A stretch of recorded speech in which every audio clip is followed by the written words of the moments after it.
Welcome, everyone. Or rather, welcome to you, the learner, sitting right there, tuning in for another journey. We're incredibly thrilled you could join us today We really are. because we have a deep dive that is entirely custom tailored just for you. Today, we're cracking open a sack of text that you might think you know. But I promise you, you don't. Exactly. We are looking straight at the original source material of Mary Shelley's Frankenstein, or the Modern Prometheus. Specifically, we're going to be exploring the opening frame narrative, those first 4 letters, and then the first 15 chapters of the novel. And wow, it is a dense, wild ride. It is a remarkable piece of literature. And what we are going to do today is fundamentally shift how you view this story. Because we have to strip away the Hollywood mythos, right? Completely. Forget the green skin, forget the bolts in the neck, The grunting monster with his arms out. right, or the lightning striking the Gothic castle tower.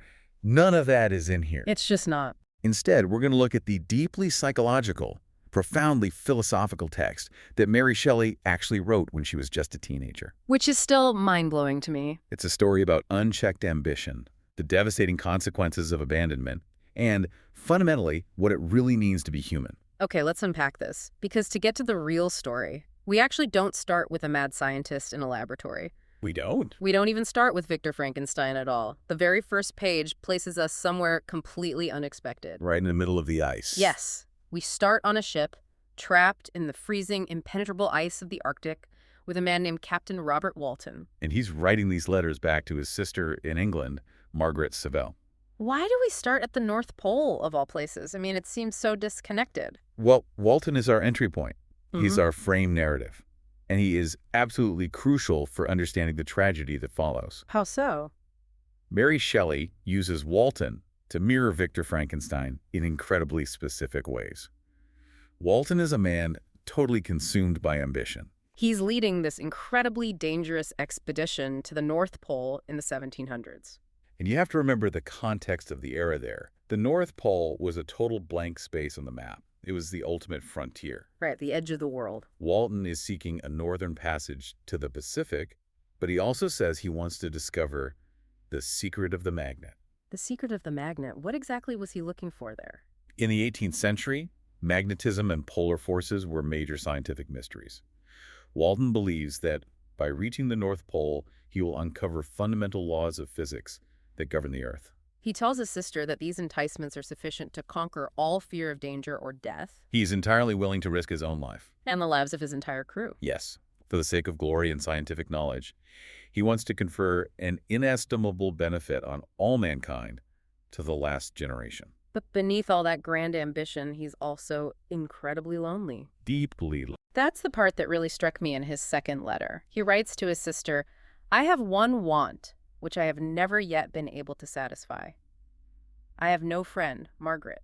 Even though he's the captain of a ship. Exactly. He's surrounded by a crew, but he feels entirely isolated because he wants someone whose, and this is a quote, eyes would reply to mine. He's desperate for an intellectual equal. Someone to really see him. Precisely. He needs someone who understands his driving, obsessive passion, but who could also ground him. Perhaps point out when his ambition is clouding his judgment. He gives us this extensive backstory, right, about his neglected education. How he ran wild in his Uncle Thomas's library reading histories of voyages. How he tried to be a famous poet for a year and failed miserably. And how he has now dedicated 6 years of his life to this one icy expedition. That loneliness is a foundational theme of the entire text.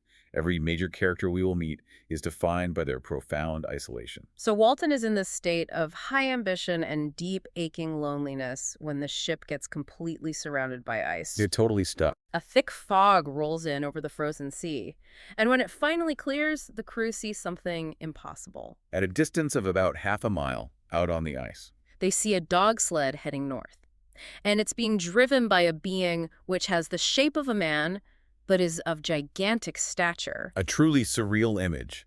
The crew watches this gigantic figure disappear into the distance across the uneven ice.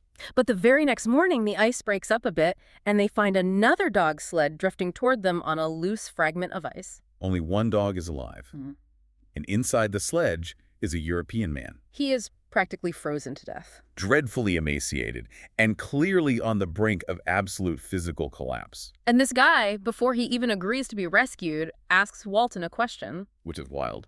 He's freezing to death, Walton is offering him a warm ship, and the guy croaks out, "Whither are you bound?" Like, I won't get on your ship to save my own life unless you're going the right way. It's an astonishing moment of stubbornness. It immediately tells you who this man is. When Walton says they are on a voyage of discovery toward the Northern Pole, the stranger finally agrees to be brought aboard. And this rescued man is, of course, Victor Frankenstein. Over the next few days, as Victor slowly recovers from his exposure to the elements, Walton finds exactly what he was looking for in the Arctic wasteland. A friend. Walton is completely captivated by him. He describes Victor as a noble creature whose eyes light up with benevolence. Even though Victor is clearly crushed by some unimaginable weight of woe, he's melancholy, he's destroyed, but there's this lingering greatness to him. And this leads to a pivotal exchange between the two men.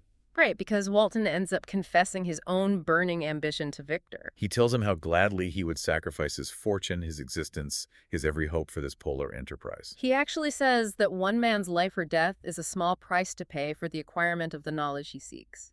If we connect this to the bigger picture, Victor's reaction to Walton's speech is the catalyst for the entire novel. Because he totally loses it. When Walton says a human life is a small price to pay for knowledge, Victor has a massive physical and emotional reaction. He covers his face with his hands, bursts into tears, and groans in agony. He looks at Walton and cries out, "Unhappy man! Did you share my madness? Have you drunk also of the intoxicating draught? Hear me, let me reveal my tale, and you will dash the cup from your lips." I want you, the listener, to just pause and think about a time in your life when you were completely obsessed with a goal. A career milestone, maybe? Or a massive project, a relationship, a time when you wanted something so intensely that you developed absolute tunnel vision. You lost sight of everything else around you. Your health, your family, your normal ethical boundaries all faded into the background. That blinding, all-consuming obsession is the core of what Victor recognizes in Walton. Victor sees himself in this young, ambitious captain. He sees the exact same hubris. The exact same dangerous obsession with pushing the boundaries of human limits regardless of the collateral damage. Victor realizes that Walton is walking the exact same path to destruction that he just survived, or rather, failed to survive. He decides to tell his life story, not to entertain Walton, not to pass the time on a frozen ship, but as a dire warning to save Walton's soul. And with that, we transition directly into Victor's backstory. Chapters 1 through 4 trace his journey. From an incredibly idyllic, privileged childhood in Geneva to his obsessive, dark days at the university in Ingolstadt. And to really grasp the depth of his eventual fall, we have to look at how high he started. Who are these people he comes from? What was his family like? His family life is almost aggressively perfect. It's steeped in the high society and Republican values of Geneva. His father, Alphonse Frankenstein, is this deeply respected, wealthy public official. He spent his younger days entirely devoted to the affairs of his country. His mother, Caroline Buford, actually has a rather tragic backstory that Alphonse rescued her from, didn't she? She did. Her father was a close friend of Alphonse's, a merchant who fell into disastrous debt, lost all his money, and retreated to live in wretched poverty. Caroline nursed her father until he died in her arms. And Alphonse steps in right after the funeral. He comes in like a protecting spirit, rescues Caroline from her poverty, and 2 years later, they marry. And when Victor is born, they just absolutely dote on him. Victor describes his childhood by saying he was their plaything and their idol. The child of their deepest love. But the family dynamic gets really interesting and maybe a little strange when we look at the adoption of Elizabeth Lavenza. How does she enter the picture? Victor's parents are visiting the shores of the Lake of Como in Italy. Caroline has a habit of visiting the cottages of the poor out of benevolence, remembering her own time in poverty. In one of these cottages, they find a child living with a peasant family who looks entirely different from the rest. This is Elizabeth. She's the daughter of a Milanese nobleman whose property was confiscated. He either died or was imprisoned. His fate is a bit vague. But Mary Shelley describes Elizabeth in these almost ethereal, otherworldly terms. She has the brightest living gold hair, cloudless blue eyes, and is presented as a distinct species, almost heaven-sent. The way Caroline, Victor's mother, introduces Elizabeth to young Victor is so eerie. Very unsettling. She brings this little girl into the house and tells Victor, "I have a pretty present for my Victor. Tomorrow he shall have it."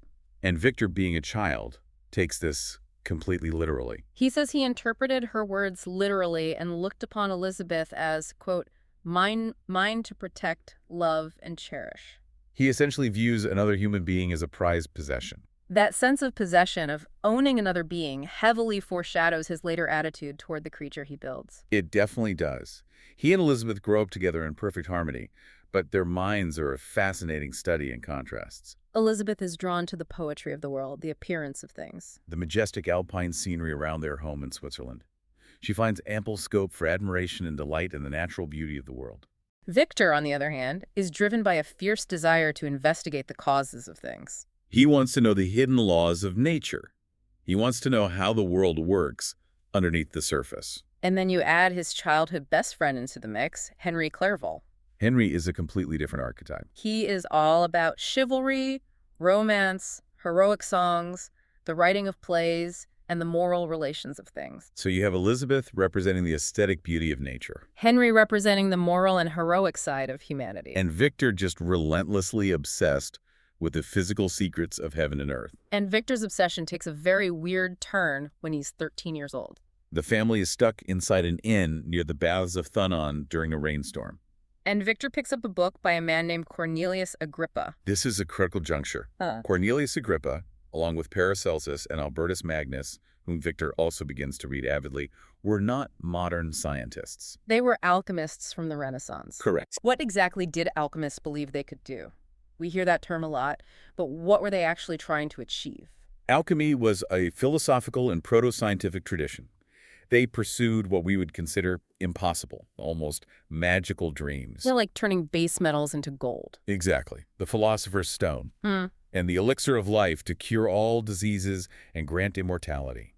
They even pursued methods for raising ghosts or devils. They were deeply mystical. Victor takes this discovery of Agrippa to his father, eager to share his excitement. But Alphonse carelessly glances at the title page and simply says, Cornelius Agrippa.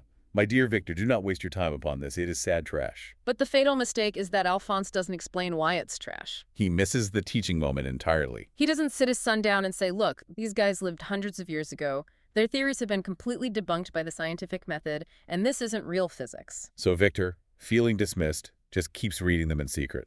He becomes totally captivated by the idea of attaining glory, by banishing disease from the human frame, and rendering man invulnerable to any but a violent death. He essentially wants to become a god. But then, when he's about 15, reality forcefully intrudes on his mystical reading. There's this massive, terrifying thunderstorm at their summer house near Belle-Rive. It is a profound, destructive display of nature.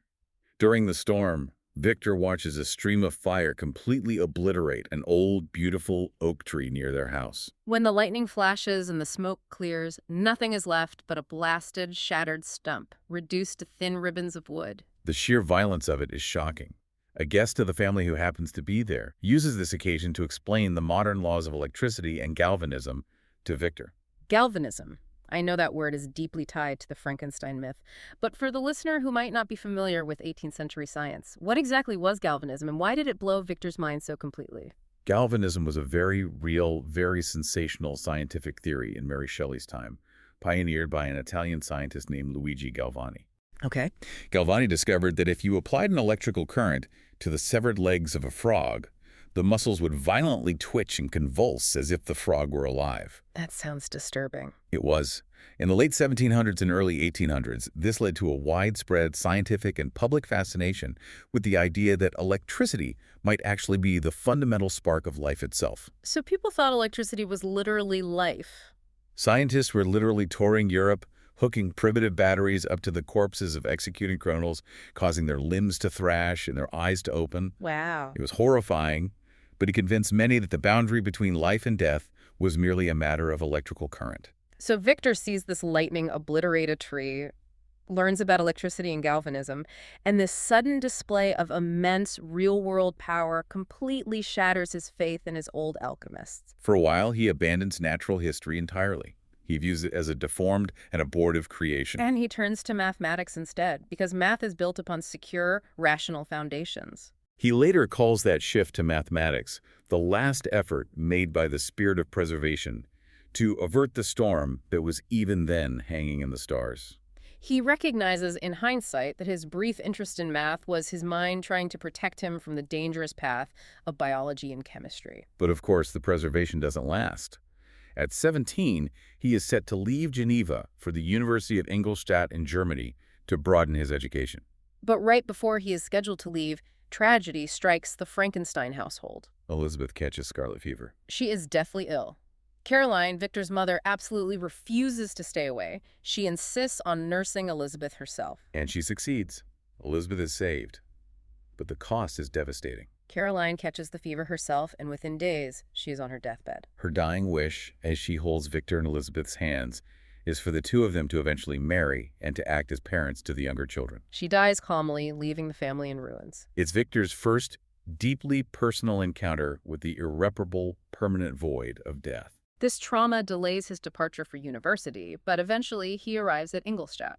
For the first time in his life, he is completely alone, removed from the protecting sphere of his family, having to form his own connections. And almost immediately, he meets two professors of natural philosophy who will inadvertently seal his fate. The first is M. Kremp. Victor really does not like Kremp. Kremp is described as a squat man with a gruff voice and a repulsive countenance. When Victor tells him what he's been reading, Agrippa, Paracelsus Kremp is absolutely appalled. He stares at him and tells Victor he has burdened his memory with exploded systems and useless names. He says Victor must begin his studies entirely anew and gives him a list of modern scientific books. Kremp represents the harsh, unromantic reality of modern science, which Victor finds deeply uninspiring. But then Victor attends a lecture by the other professor, M. Waldman. And Waldman is entirely different. He is benevolent, he has a sweet, engaging voice, and he gives this incredibly passionate lecture on the history and future of chemistry. Waldman's speech is essentially the fatal match that lights the powder keg in Victor's mind. Waldman compares the ancient alchemists with modern scientists. He admits that the ancients promised impossibilities, immortality, unlimited power, and performed nothing. But the modern masters, Waldman says, though they seem to just dabble in dirt and pore over microscopes, have indeed performed miracles. He tells the students, they penetrate into the recesses of nature and show how she works in her hiding places. They can command the thunders of heaven, mimic the earthquake, and even mock the invisible world with its own shadows. It is a speech that validates all of Victor's childhood desires for godlike power, but dresses them up in the legitimate methodology of modern science. Victor hears that, and his soul basically catches on fire. He says, so much has been done. More, far more will I achieve. He visits Waldman privately. Waldman takes him under his wing, shows him his own laboratory, and tells Victor that chemistry is that branch of natural philosophy in which the greatest improvements are to be made. From that day forward, Victor is completely lost to his obsession. He becomes consumed. He spends 2 uninterrupted years in Ingolstadt without returning to Geneva a single time to see his grieving family. He makes brilliant discoveries in the improvement of chemical instruments. He gains the admiration of all the professors. He's a prodigy. But he pushes further. He decides he wants to investigate the principle of life itself. And to do that, he realizes he must first deeply study death. This is where the narrative plunges into absolute darkness. Victor notes that he has no supernatural fears. He doesn't care about ghosts, and darkness has no effect on his imagination. A churchyard to him is simply a receptacle for bodies deprived of life. So he begins to spend his days and nights in vaults in charnel-houses. I think we need to talk about what that actually meant in the context of the early 19th century. A charnel house wasn't just a quiet graveyard. No, it wasn't. These were places where bones and decaying bodies were stored, and Victor isn't just looking at them, he's actively dissecting them. He is engaging in the morbid, illegal, and highly dangerous practice of grave robbing. He is isolating himself with the dead, breathing in the stench of decay. He spends time in dissecting rooms and slaughterhouses. He forces himself to watch the fine form of man degrade and waste away, to watch worms inherit the wonders of the eye and brain. He is systematically breaking down his own natural human empathy and revulsion. And suddenly, from the midst of this darkness, after days and nights of incredible labor and fatigue, a brilliant light breaks in upon his mind. He discovers the cause of generation and life. He realizes he has the power to bestow animation upon lifeless matter. It is the ultimate scientific breakthrough.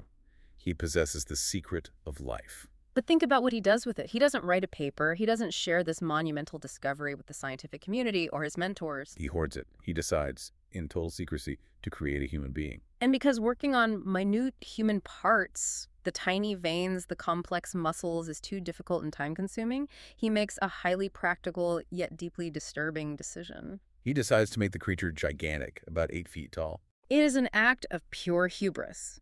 He isolates himself in a solitary chamber, or rather a cell, at the top of the house, separated from all the other apartments by a gallery and staircase. He refers to it as his workshop of filthy creation. He completely stops writing to his family.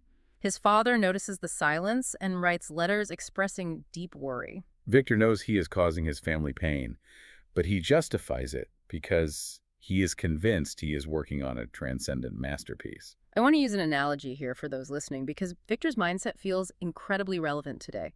Think about Victor's lab work, like a modern tech founder pulling months of all-nighters in a garage. Fueled by energy drinks, coding an incredibly powerful, totally unregulated artificial intelligence. They are so caught up in the intellectual puzzle of can we do it, that they never once stop to ask the ethical question, should we do it? They are completely blind to the societal implications of what they are building. Victor gets a slow fever, he becomes emaciated, he jumps when a leaf falls outside his window. All while he is dabbling among the unhallowed damps of the grave to build this new species. His motivation reveals his deep narcissism. He explicitly states his belief that a new species would bless him as its creator and source. He says, no father could claim the gratitude of his child so completely as I should deserve theirs. He doesn't want to be a scientist. He wants to be worshipped as a god by an entire race of beings. And that brings us to the climax of his ambition and his immediate, spectacular psychological collapse in Chapter 5. The November night. It's arguably the most famous scene in all of literature. Let's set the scene exactly as Mary Shelley wrote it. It is 1 a.m.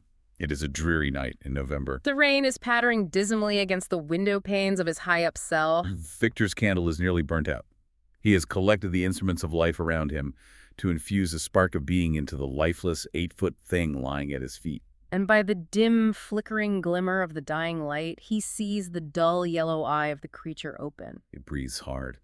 A convulsive motion agitates its limbs. The creature is alive. And instantly, in a fraction of a second, the grand illusion shatters.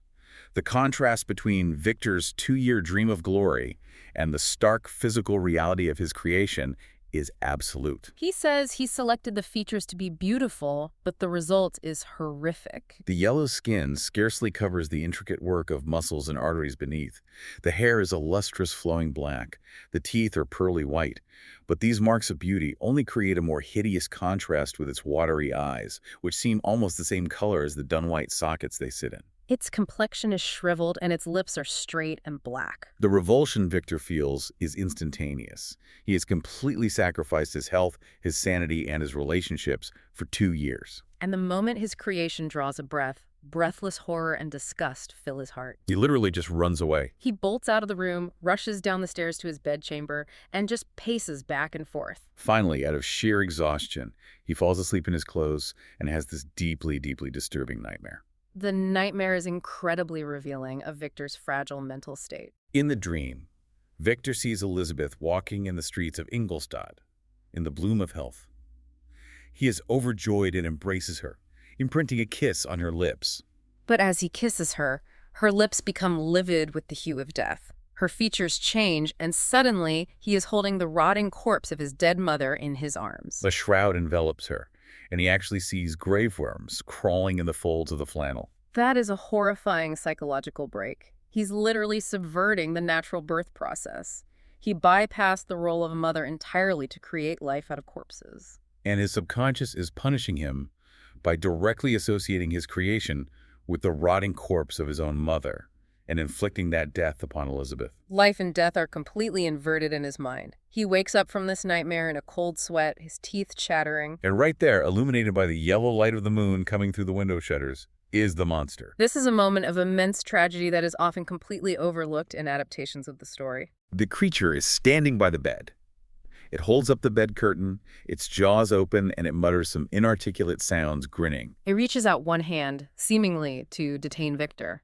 If we step back and analyze what is actually happening here, A newly born being, possessing absolutely no malice, no understanding of the world, is simply reaching out for its parent. It is the most primal gesture of an infant seeking connection, warmth, and protection from its creator. But Victor runs. Wait, hold on. Let me play devil's advocate here for a second. We always condemn Victor for running away, and yes, abandoning a child is monstrous. Sure. But put yourself in his shoes. It is 1 a.m. He just woke up from a nightmare about rotting corpses, and an 8-foot-tall, horribly deformed, stitched-together giant starts twitching, grinning, and reaching a massive hand toward him. Isn't running away just a basic, hardwired human survival instinct? That is an excellent point, and we must be fair to the visceral reality of the situation. Yes, the initial flinch, the sheer terror of a towering, unfamiliar being reaching for you in the dark, that is a completely natural biological response. Right. The ethical failure of Victor Frankenstein isn't necessarily that he panicked in the first 30 seconds. The profound moral failure is what he does next. He doesn't regroup. He doesn't wait till dawn and return to take responsibility for the life he forced into existence. He rushes downstairs, takes refuge in the courtyard, and spends the rest of the night walking up and down in absolute terror, avoiding the creature entirely. He abandons it to the world. When morning dawns, he just wanders the streets of Ingolstadt in the freezing rain, absolutely paralyzed by fear and the bitterness of disappointment. He's dreading going back to his apartment. And then, in a stroke of incredible timing, a coach pulls up right in front of him. And outsteps his childhood best friend, Henry Clerval. Henry has finally convinced his father, a practical merchant, to let him study at the university. Victor is overjoyed to see a familiar face, but his physical appearance shocks Henry. Victor is thin, pale, and wild-eyed. Victor brings Henry back to his college, terrified the whole way that the monster will still be in his apartment. He makes Henry wait at the bottom of the stairs, nervously checks his room, and finds it empty. The monster has fled. Victor is so relieved that the threat is gone that he basically has a manic episode. He jumps over chairs, claps his hands, and laughs with this wild, unrestrained, hysterical laughter that completely terrifies Henry. And then Victor imagines the monster grabbing him, screams, and falls down in a dead faint. This begins a massive nervous fever that confines Victor to his bed for several months. For the entirety of the winter, Henry Clerval acts as his sole nurse. Henry hides the extent of Victor's illness from the Frankenstein family in Geneva so they won't worry. He puts his own university studies entirely on hold to save his friend's life. By the time spring arrives, Victor begins to slowly recover his senses and his joy in nature. And once Victor is lucid again, Henry gives him a letter from Elizabeth. This letter serves to ground Victor back in his family reality, but it also introduces a character whose backstory is critical to the tragedy that is about to unfold. Elizabeth's letter mentions a young woman named Justine Moritz. Who is Justine, and why is her backstory so critical to understand? Justine's history is incredibly sad, but it highlights the values of Geneva's society. She was the third of 4 children. Her mother, Madame Moritz, was a widow who could not endure Justine and treated her terribly. Victor's aunt, Caroline Beaufort, who herself knew what it was like to be impoverished and rescued, saw this abuse and prevailed upon the mother to let Justine live as a servant in the Frankenstein household. It is important to contextualize what a servant meant in the Republican institutions of Geneva at that time. A servant was not considered a despised or enslaved class. Justine is educated, deeply loved by the family, and treated with immense respect. She practically adores Caroline, imitating her phraseology and manners. Justine is forced to go back to her own mother for a few years when all her siblings die. Her mother repents, but the mother is terrible, vacillating, and constantly blames Justine for the deaths of her brothers and sisters. Eventually, the mother dies, and Justine returns to the Frankenstein family. She's gentle, clever, pretty, and a beloved part of the household. So Victor is reading this letter, feeling loved, getting better. He even introduces Henry to his professors, which is torture for Victor, because he can't even stand the sight of chemical instruments anymore. He and Henry spend the summer studying Oriental languages, reading Persian and Arabic poetry, and taking a pedestrian tour in the spring. Victor feels like his old self again. But Victor's newfound peace walking with Henry doesn't last. In fact, it's brutally shattered the moment he returns to the university and finds a letter from his father waiting for him. The tone of Alphonse's letter is immediately devastating. He writes to prepare Victor for woeful news, trying to cushion the blow before bluntly stating, "William is dead. That sweet child whose smiles delighted and warmed my heart. Victor, he is murdered." It's an absolute gut punch. Little William, Victor's youngest brother. The father explains the horrific details. The family was walking in Plain-Palais, a park outside Geneva. William and Ernest went on ahead playing. William ran away to hide, and when the family tried to gather everyone to go home, they couldn't find him. They searched into the night. At 5 in the morning, the father found little William dead on the grass. There was the print of the murderer's finger on his neck. He had been strangled. And Elizabeth is absolutely inconsolable because she blames herself. She had let William wear a very valuable miniature portrait of Victor's mother, Caroline, on a chain around his neck. The picture is missing, so the family assumes robbery was the motive for the murder. Victor is thrown into absolute despair.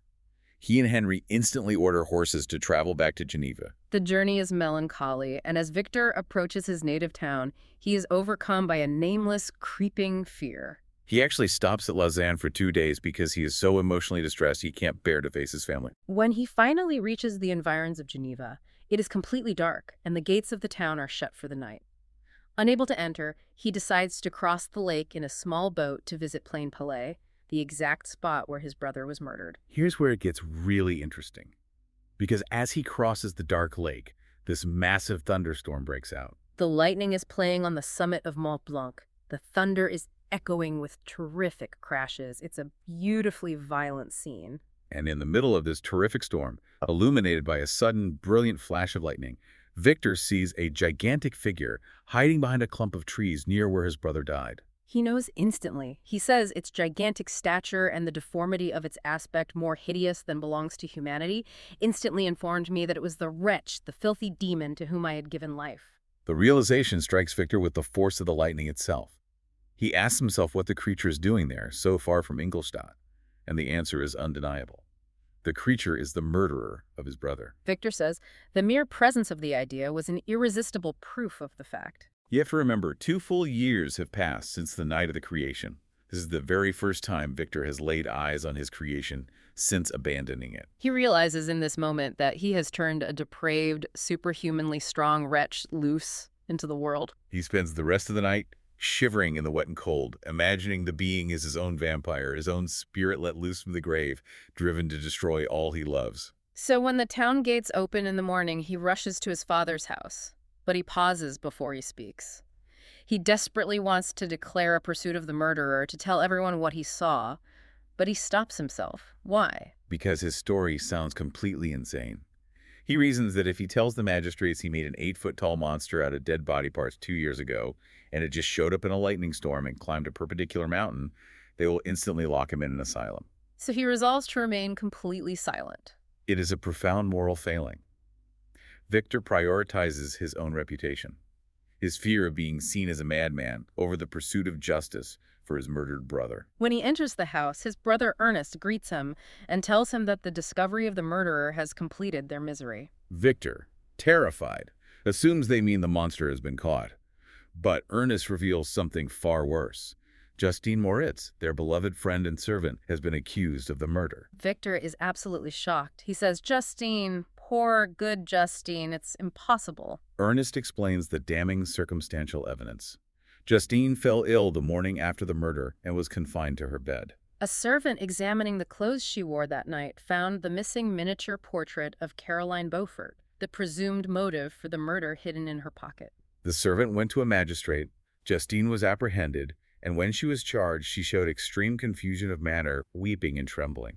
Victor is entirely convinced of her innocence because he knows the true culprit is his own creation. He confidently tells his family Justine is innocent, but crucially, he does not provide his evidence. His father, Alphonse, places his faith entirely in the justice of the laws, believing the trial will exonerate her if she is truly innocent. Elizabeth relies on her deep emotional intuition, declaring she relies on Justine's innocence as certainly as her own, and so they all attend the trial. The trial scene is excruciating to read.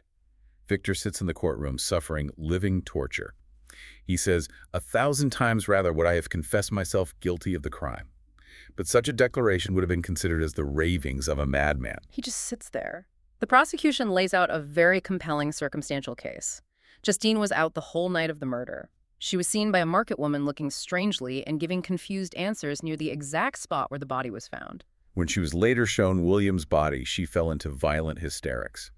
And, most damningly, she had the stolen picture in her pocket.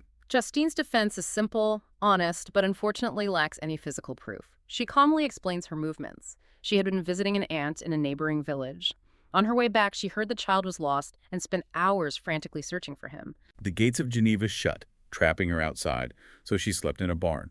She woke up, searched again, and eventually returned home. Her bewilderment when questioned by the market woman was simply exhaustion and desperate worry. As for the picture, she has absolutely no idea how it got into her pocket. She correctly assumes the true murderer must have placed it there while she slept in the barn, but she doesn't know who or why. And her character witnesses are completely useless. These are people who have known her for years, but out of fear and intense public hatred for the horrific crime against a child, they are timorous and unwilling to speak up forcefully on her behalf. Seeing this cowardice, Elizabeth becomes violently agitated. She steps up and addresses the court herself. She gives this incredibly passionate defense, saying she lived with Justine, saw her nurse, her aunt and mother, and knows her to be the most amiable and benevolent creature. She points out that Justine loved William dearly, had no temptation for the crime, and if she had simply wanted the bauble, Elizabeth would have freely given it to her. Elizabeth's intervention is courageous, but it completely backfires. The public and the judges, rather than being moved to pity for Justine, turn their indignation upon her with renewed violence. They view her alleged crime as an act of the blackest, most unnatural ingratitude toward a family that loved and protected her so much. The ballots are cast, and they are all black. Justine is condemned to die. Victor rushes out of the court in agony, feeling the fangs of remorse tearing at his bosom. And then the next morning, Victor finds out something even worse. Justine has confessed to the murder. Victor and Elizabeth go to visit her in the gloomy prison chamber. She's sitting on straw, her hands manacled. Elizabeth is devastated, weeping, asking her why she would confess to something so horrific if she was innocent. Why on earth would Justine confess to a murder she didn't commit? It is a profound critique of religious institutional pressure and the vulnerability of the isolated individual. Justine explains to Elizabeth, "I did confess, but I confessed a lie. I confessed that I might obtain absolution." Her confessor, a Catholic priest, had besieged her in prison. He preyed on her terror and exhaustion. He threatened her with excommunication and eternal hellfire in her last moments if she continued to deny the crime. She was completely isolated, looked upon by the entire town as a monster. Broken, exhausted, and terrified of spiritual damnation, she submitted to the lie to appease the priest. And now that falsehood lies heavier on her heart than the impending execution. It's so utterly tragic. She tells Elizabeth, "In an evil hour I subscribed to a lie, and now only am I truly miserable." She just wanted Elizabeth, the one person she loved most, to know the truth before she died. Elizabeth promises she will never distrust her again, but there's nothing they can do. The judges won't change their minds based on a recanted confession. Justine is executed the very next day. And Victor has to live with this. He says he bore a hell within him which nothing could extinguish. He recognizes that there are now two innocent lives, William and Justine, who are the first direct victims of his unhallowed scientific arts. The psychological toll on Victor in the aftermath is staggering. He is consumed by a dead calmness of inaction and certainty. He shuns the face of man, wandering alone. He deeply contemplates suicide, frequently taking a small boat out onto the lake in the dead of night, tempted to plunge into the dark water and let it close over him forever. The only thing restraining him is the thought of leaving his surviving family, his father, Elizabeth, and his brother, Ernest, unprotected against the malice of the fiend he let loose. His hatred for the creature bursts all bounds of moderation. He fantasizes about revenge. He says he would have made a pilgrimage to the highest peak of the Andes if he could precipitate the monster to its base. Meanwhile, Elizabeth is just a shell of her former self. Her worldview has been shattered. She tells Victor that misery has come home, and men appear to her as monsters thirsting for each other's blood. She realizes the world is fundamentally unjust, that innocence is no protection against destruction. To cope with this sullen, suffocating despair, Victor decides to leave Geneva temporarily and seek relief in the sublime power of nature. He travels to the valley of Chamonix in the French Alps. Mary Shelley deeply utilizes the romantic concept of the sublime, the massive, indifferent, enduring power of the natural world that dwarfs human sorrow and reminds us of our own insignificance. Victor looks at the massive glaciers, the rushing, violent River Arve, the destructive avalanches, and the towering, eternal peak of Mont Blanc. These majestic scenes temporarily elevate him from the littleness of his own human feeling. Seeking further isolation, He decides to climb the Montanvert Glacier entirely without a guide. It is a terrifically desolate, dangerous environment. Trees lie broken from avalanches. It takes him nearly 2 hours to cross the sea of ice. He stands in a recess of the rock looking at the glittering peaks, and he has this rare moment of faint spiritual happiness. He cries out to the wandering spirits of the Alps, asking them to either allow him this faint happiness or take him away from the joys of life entirely. And literally, as he speaks these words, he sees a figure emerging from the ice. It is a man advancing toward him with superhuman speed, bounding effortlessly over the treacherous deep crevices in the ice. As it approaches, Victor perceives the abhorred, gigantic shape of his creation. Victor's reaction is instantaneous, furious rage. He doesn't flee this time. He stands his ground. He yells, "Devil, do you dare approach me? Begone, vile insect, or rather, stay, that I may trample you to dust." Victor is absolutely ready for mortal combat. He wants to kill it right there on the ice. But the creature easily eludes him, possessing strength far beyond a normal human. And this is the massive aha moment for you listening. If your only exposure to Frankenstein is pop culture, the creature doesn't grunt. He doesn't smash things in a blind rage. When he opens his mouth, he speaks, and he is incredibly, breathtakingly eloquent. The creature's dialogue is a masterpiece of rhetorical argument. He remains remarkably calm in the face of Victor's murderous rage. He says, "I expected this reception. All men hate the wretched, how then must I be hated, who am miserable beyond all living things?" The creature acknowledges Victor's power as his creator, but he demands justice. He lays out his core ultimatum, a line that perfectly encapsulates the entire philosophical debate of the novel.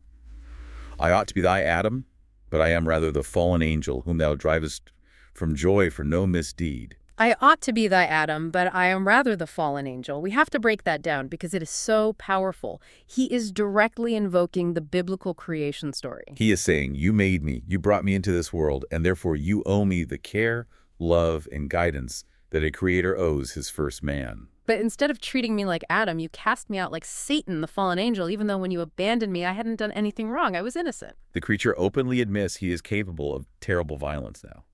He says, "If you will comply with my conditions, I will leave them and you at peace, but if you refuse, I will glut the maw of death until it be satiated with the blood of your remaining friends." The creature argues fundamentally that his malevolence is not innate, but learned. He states, "I was benevolent, and good misery made me a fiend. Make me happy, and I shall again be virtuous." He demands that Victor listen to his story before passing judgment.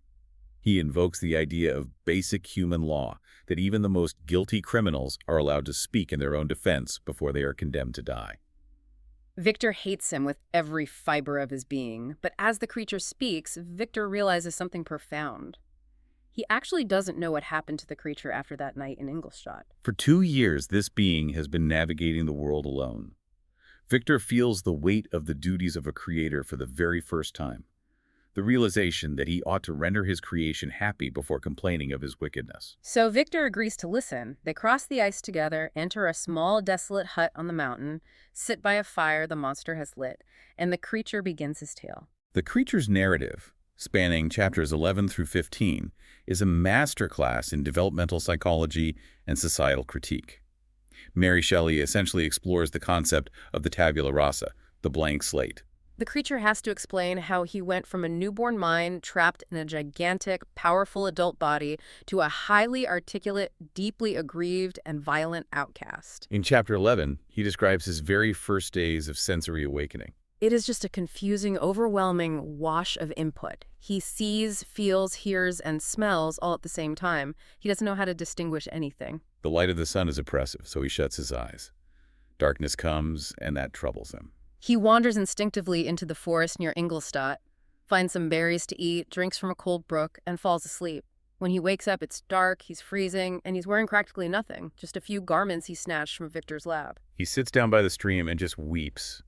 He's an 8-foot-tall giant, but emotionally he's a poor, helpless, miserable infant. What's fascinating here is his gradual mastery over his environment, especially his discovery of fire. He finds a fire left behind by some wandering beggars. He's immediately overcome with delight at the warmth it provides against the freezing winter air. But acting purely on naive instinct, he thrusts his hand directly into the live embers and cries out in intense pain. This is a crucial moment of cognitive development. He deduces that the exact same cause, fire, can produce opposite effects. Yeah. Wonderful warmth and terrible pain.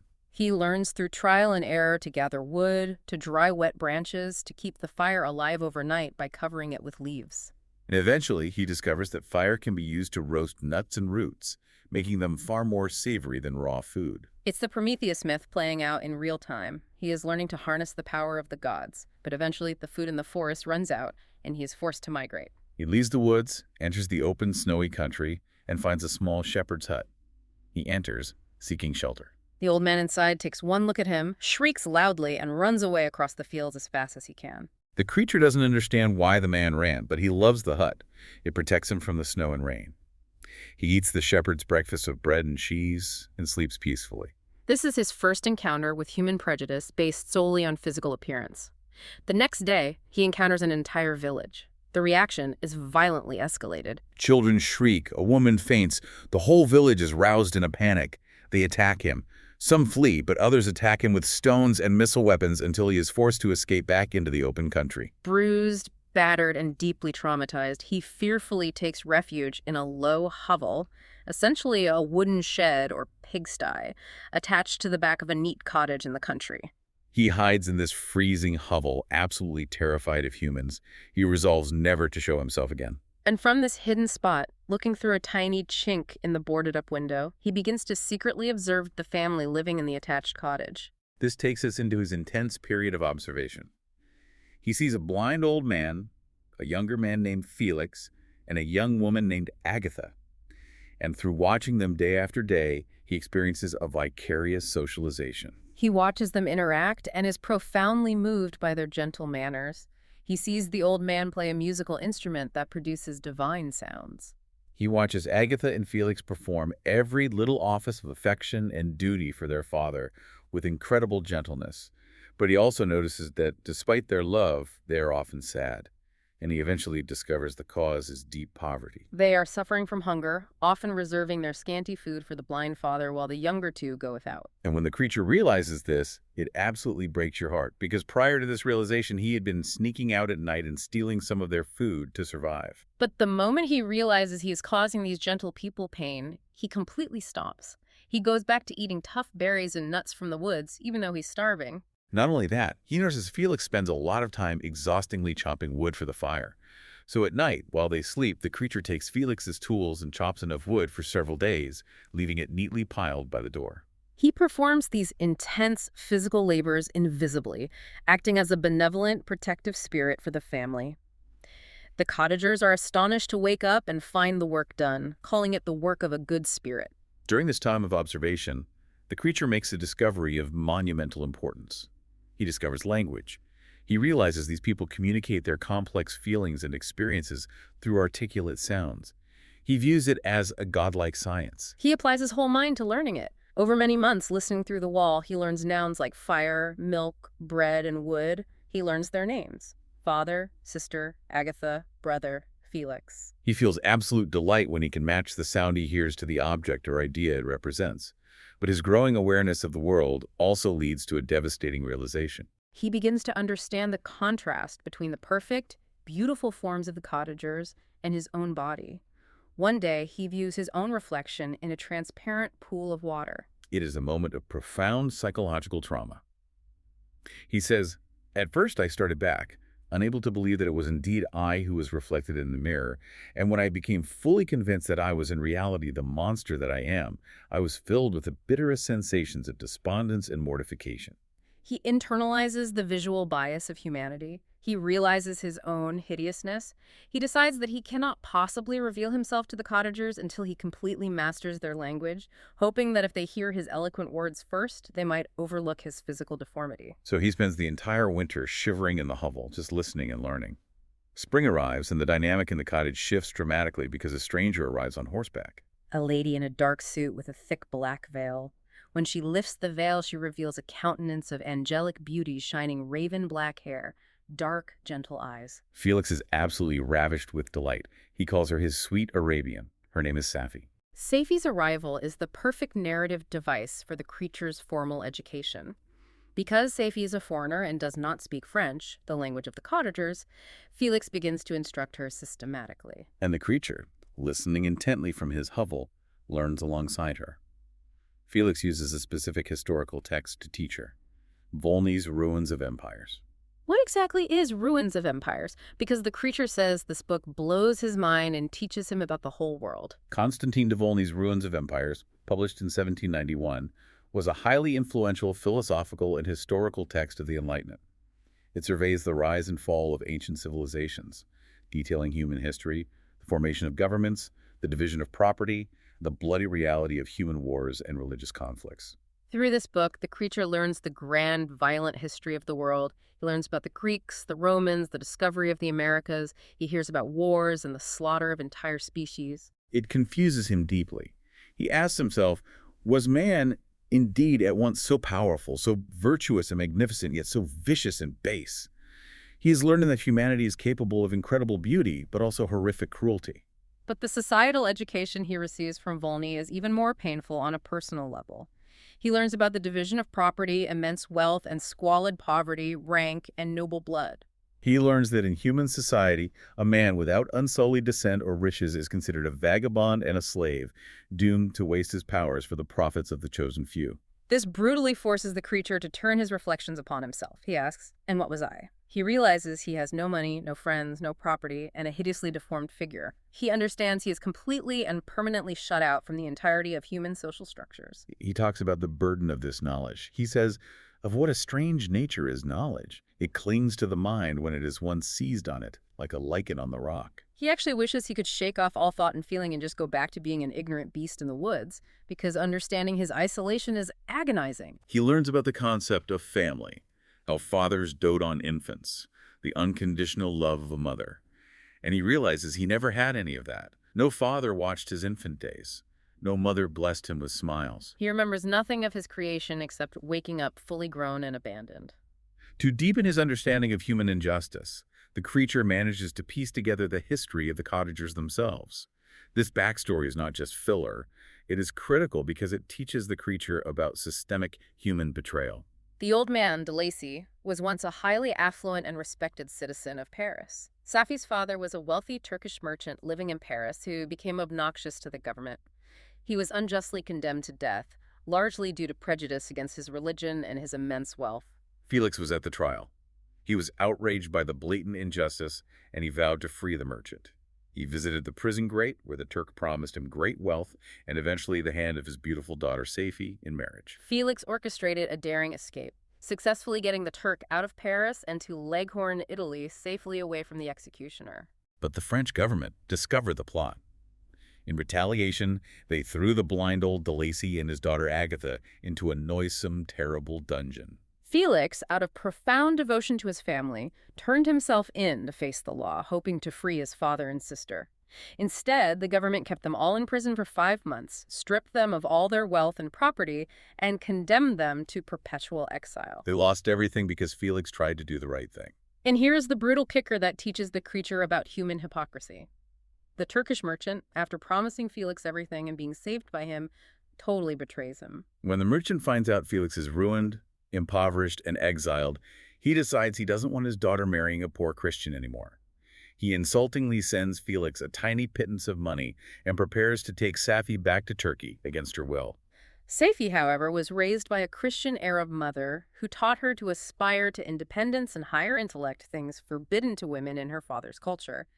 She refuses to return to Turkey to be locked in a harem. Taking some jewels and a trusted attendant, she flees, travels dangerously across Europe, and eventually finds her way to Felix's exile cottage in Germany. This entire saga deepens the creature's understanding of profound virtue and love, but also of profound human treachery and institutional injustice. This brings us to the intellectual climax of the creature's story. One night in August, while scavenging in the woods, he finds a leathern portmanteau, a traveling bag, containing clothes and 3 specific books. Because he has been studying alongside Safi for months, he can read them, and these 3 books become his entire psychological foundation. We really need to break down why Mary Shelley chose these 3 exact books. The 3 books are Johann Wolfgang von Goethe's The Sorrows of Young Werther, a volume of Plutarch's Lives, and John Milton's Paradise Lost. Each imparts a distinct, profound lesson that shapes the creature's soul. From The Sorrows of Young Werther, a highly emotional novel about a sensitive young man who eventually commits suicide out of unrequited love, the creature learns about deep interpersonal emotions, domestic manners, despondency, and gloom. He deeply identifies with Werther's intense feelings and questions about life, but Werther had friends who loved him. The creature realizes his own profound, unbridgeable isolation. Then he reads Plutarch's Lives, which is all about the founders of ancient republics and great military leaders of Greece and Rome. This book elevates him above his own wretchedness. It teaches him high thoughts, public affairs, and the heroes of history. He learns to admire peaceable lawgivers like Numa and Solon over violent conquerors. He feels this intense ardor for virtue and a deep abhorrence for vice. He wants to be good. But the most consequential text by far is Paradise Lost. The creature reads Milton's epic theological poem about the creation of the world, the fall of man, and the rebellion of Satan. Crucially, because he has no concept of fiction versus nonfiction, he reads it as literal history. He compares his own situation to the figures in the poem, searching for his place in the cosmos. He analyzes his existence through Milton's lens. He says, like Adam, I was apparently united by no link to any other being in existence. But the comparison stops right there. Adam came from the hands of God as a perfect creature, happy, prosperous, guarded by his Creator's care, and allowed to converse with angelic beings. The creature realizes he is wretched, helpless, and alone. So he finds a far more accurate, much darker comparison. Many times I considered Satan as the fitter emblem of my condition, for often, like him, when I viewed the bliss of my protectors, the bitter gall of envy rose within me.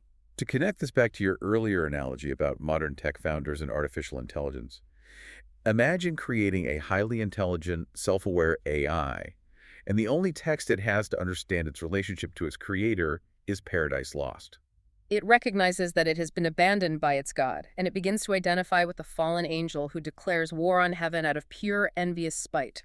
This tragic self-realization is compounded by one final, devastating discovery the creature makes. In the pocket of the clothes he took from Victor's laboratory the night he fled, the creature finds Victor's journal.